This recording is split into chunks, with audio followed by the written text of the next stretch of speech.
L'art de fidéliser est presque toujours le parent pauvre des actions mises en place par les lieux nature, parcs et fermes pédagogiques.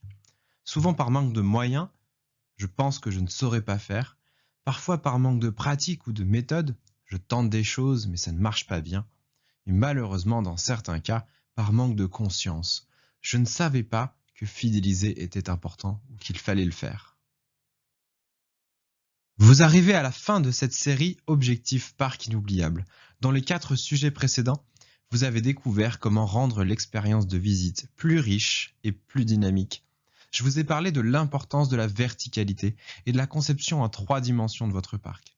Nous avons évoqué l'effet labyrinthe et l'effet trajet-retour qui peut parfois miner l'expérience de visite. Vous avez fait un détour sur le choix des animaux, puis je vous ai parlé de l'intérêt contre-intuitif du digital dans un lieu vivant. Bienvenue si vous rejoignez cette série en cours de route. Vous l'avez compris, aujourd'hui je vous parle de fidélisation avec une grande question. Comment faire pour que votre visiteur devienne un ambassadeur de votre ferme pédagogique ou de votre parc? Bienvenue sur la chaîne des entrepreneurs animaliers ou du podcast Les Escapades Animalières. Je suis toujours très heureux de faire un bout de chemin avec vous. Si vous aimez mes publications et que vous voulez m'encourager à continuer, abonnez-vous, commentez et laissez-moi une super évaluation ou un pouce en l'air. C'est parti pour le sujet du jour. Bonne écoute. Un client qui est satisfait et heureux de sa visite n'est pas forcément une personne qui parlera de votre projet autour de lui. Le rôle d'ambassadeur est une mission que vous devez lui confier. Il ne s'en emparera pas de lui-même. Mais pourquoi le fidéliser et faire de lui un ambassadeur? Eh bien, j'ai 3 niveaux de réponse à cela. Et retenez-les, ne les perdez jamais de vue car ils sont essentiels. Premier niveau, un visiteur qui est fidèle augmente votre rayonnement. Il est un agent double à votre service. Il va parler de vous à des personnes que vous n'auriez pas touchées directement. Quand il va revenir, ce sera avec d'autres personnes et il aura un attachement à transmettre à ses proches. Pour vous donner quelques exemples concrets, on lit souvent dans les commentaires « J'y allais quand j'étais enfant, je me suis attaché à emmener mes propres enfants dans cette ferme pédagogique. » Ou encore « C'est une voisine qui m'a fait connaître ce lieu et depuis c'est devenu mon repère. Dès que je veux faire découvrir ma région à mes amis, c'est un passage obligé. » Deuxième niveau, un visiteur convaincu est plus convaincant que vous. Et surtout quand il s'agit de parler de votre parc, de votre ferme et de votre projet. Pourquoi? Parce qu'il est objectif et désintéressé, et vous, pas du tout. Si je vous montre 2 communications qui parlent du même lieu, lequel croyez-vous le plus? Phrase 1. Visitez notre parc animalier, un endroit merveilleux, vous pouvez y aller en famille et y passer 2 heures sans problème. Vous êtes passionné de nature, ne passez pas à côté de notre parc. Deuxième phrase. J'ai visité ce parc animalier hier, j'ai trouvé l'endroit merveilleux. On peut y aller en famille et y passer de bonnes heures, facile. Un incontournable pour tous les passionnés de nature. Même message, les 2 personnes qui le disent sont 2 personnes différentes. Intuitivement, vous allez être une majorité à préférer la seconde proposition, car elle vient d'une personne qui n'a aucun intérêt à embellir la vérité. Troisième niveau, l'argument économique. Fidéliser, c'est moins cher. Il faut le rappeler, acquérir un client, ça coûte du temps et ça coûte de l'argent. On considère qu'acquérir un nouveau client à grands coûts de communication, de démarchage, de visibilité, de publication sur les réseaux, etc. revient à 5 fois plus cher que de le fidéliser. Avec un budget égal, vous pouvez multiplier par 5 votre impact sur vos recettes. Et ce serait dommage de négliger ça. Alors vous voilà convaincu et vous vous dites super, donc à moi la fidélisation. Et c'est là que je vais vous décevoir. Parce que non, ce n'est pas avec une carte de fidélité à tamponner que vous allez fidéliser vos visiteurs.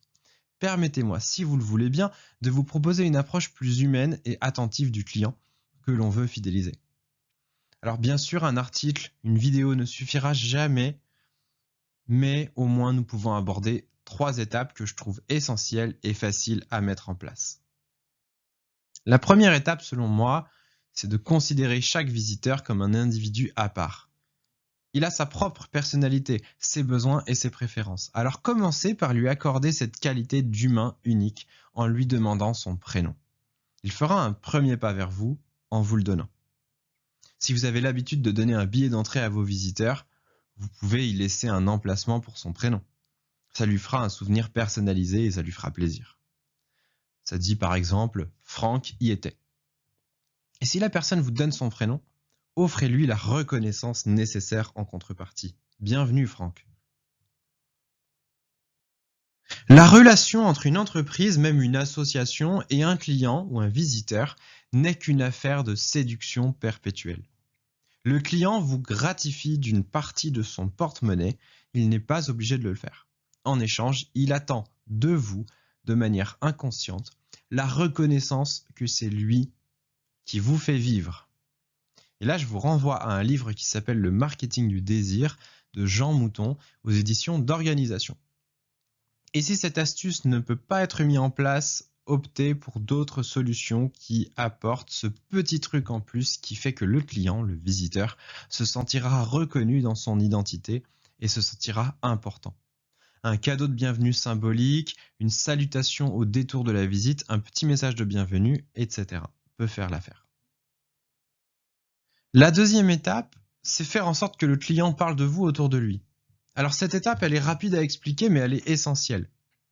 Il s'agit de considérer qu'un visiteur ne parlera pas de vous autour de lui si vous ne lui avez pas précisément demandé.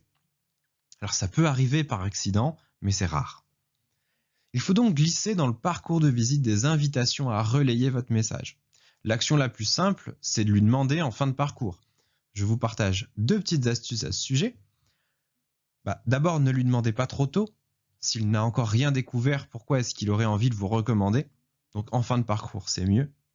Et puis soyez précis dans votre demande. Parlez-en autour de vous. Ça, c'est un concept trop flou pour le client. Il ne saura pas ce que ça veut dire comme message. Alors que si vous lui dites parlez-en à vos voisins, parlez-en à vos collègues, eh bien ça, c'est beaucoup plus concret pour lui. Alors au sein du même parcours, vous pouvez aussi favoriser l'interaction avec vos supports de communication et en premier lieu, vos réseaux sociaux. Il s'agit là de profiter du fait que les visiteurs vont naturellement prendre des photos pour glisser votre nom et vos références dans leurs photos. Pour ça, vous pouvez créer des zones de photos, des zones à selfie avec un cadre, un beau décor et y glisser votre nom et votre identifiant réseaux sociaux. Enfin, en sortie de parcours, invitez vos visiteurs à vous donner un avis sur les principaux sites de sortie nature et surtout remerciez-les de l'avoir fait. Par exemple, vous pouvez leur donner un petit cadeau, un petit truc en plus s'ils acceptent de le faire. La petite astuce bonus, c'est que si vous êtes sur l'escapade verte, si vous n'êtes pas inscrit sur l'escapade verte, faites-le maintenant puisque c'est gratuit et ça vous apporte de la visibilité. Eh bien, demandez à vos visiteurs de vous donner un coup de cœur. Ça va participer à votre visibilité. Si vous commencez par humaniser chacun de vos visiteurs, vous découvrirez rapidement lesquels sont des fidèles potentiels. Et pour ces gens-là, vous pouvez enclencher la seconde. Les faire entrer dans un cercle de privilégiés, autrement dit, un club. Notre société, elle est organisée en groupes d'appartenance. Nous avons un besoin vital d'appartenir à des groupes. Je vous renvoie à toute la littérature sur le tribalisme. Si vous créez un club d'avantages exclusif, vous entrez dans cette dimension et vous montrez aux visiteurs que vous le considérez comme quelqu'un à part, important. Il faudra que les avantages soient réels et valorisants, évidemment, d'où mon introduction sur les cartes de fidélité qui, à mon avis, sont inefficaces. Alors comment ensuite on peut faire pour animer ce club d'avantages? Eh bien en marquant cette appartenance par une carte de qualité qu'on a envie de montrer et de garder, donc pas la carte à tamponner en papier, en proposant des offres spéciales réservées aux membres, c'est-à-dire de vraies remises intéressantes, en organisant des événements rien que pour eux, ça plaît énormément, en ayant une communication dédiée avec des infos exclusives, des avant-premières, et puis enfin en leur offrant quelques avantages symboliques, par exemple le fait de pouvoir choisir le nom des nouveau-nés, de venir à l'inauguration, d'étendre les horaires d'ouverture rien que pour eux, etc. Voilà pour ce qui est des avantages réservés à votre client fidèle. Mais vous pouvez aussi offrir des avantages à ceux qui viennent de sa part ou avec lui.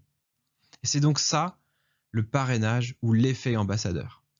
Par exemple, l'invitation à un événement privé inclut une deuxième personne de son choix. Ou alors la carte donne droit à une remise pour lui, mais aussi pour toute la famille qui vient avec lui. Pour finir, je dirais que la fidélisation, ça n'est pas un système win-win, c'est-à-dire gagnant-gagnant, mais plutôt un système win-win-win, un triangle. Votre client privilège vous apporte un nouveau visiteur. En un, vous êtes gagnant puisque vous avez un nouveau client. En deux, le nouveau visiteur doit recevoir un avantage, une remise, un cadeau, parce qu'il vient d'un parrainage. Et en trois, le parrain lui-même doit recevoir une récompense pour son acte. Alors la question que je vous pose, c'est et vous, qu'est-ce que vous pourriez mettre en place dans vos projets pour transformer vos visiteurs en ambassadeurs? Si vous avez des suggestions, n'hésitez pas à commenter. Et si c'est un sujet important pour vous, je vous offre un rendez-vous de 30 minutes avec moi pour en parler. Alors, il n'y a rien de plus simple pour ça. Il vous suffit de vous rendre sur mon agenda interactif qui est sur la page de contact des entrepreneurs animaliers. Le lien, c'est entrepreneur au pluriel-animalier.fr/contact. Vous êtes de plus en plus nombreux à nous lire et à nous écouter, alors je voulais vous en remercier très chaleureusement. Si vous avez aimé cette vidéo et que vous voulez m'encourager à continuer, abonnez-vous et donnez-moi une super évaluation ou un pouce en l'air. Et si votre projet concerne le monde animal, ne ratez pas mon programme de 7 jours totalement gratuit sur la pédagogie et la médiation avec les animaux. Vous allez y découvrir de nombreux témoignages de personnes qui ont franchi le pas, des analyses et des méthodes pour bien démarrer votre projet. Pour en bénéficier dès maintenant, inscrivez-vous sur entrepreneur-animalier.fr/7 jours. On se retrouve très vite pour une nouvelle thématique. À très bientôt avec les entrepreneurs animaliers et portez-vous bien.